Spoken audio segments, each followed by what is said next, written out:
How to use a pulse oximeter. This training video demonstrates the correct handling and operation of a pulse oximeter, including preparation, usage, and safety precautions. Let us first understand the main components. Main body. Display screen. Finger clamp, sensor area. Protective pouch. Let us see how to use the pulse oximeter on the patient. Press the power button to turn on the pulse oximeter.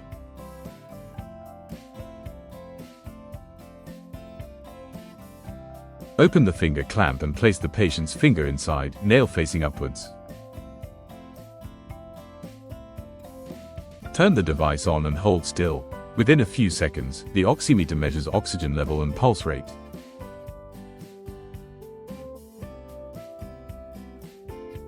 Once the reading is complete, remove the finger from the device. Press the power button to switch off. The oximeter also turns off automatically after a short time. Now, let us see the important safety precautions to follow while using a pulse oximeter. Ensure clean and warm fingers. Remove nail polish or artificial nails. Keep the hand still during measurement. Avoid direct bright light on the sensor. Keep the device in its pouch to avoid dust and damage.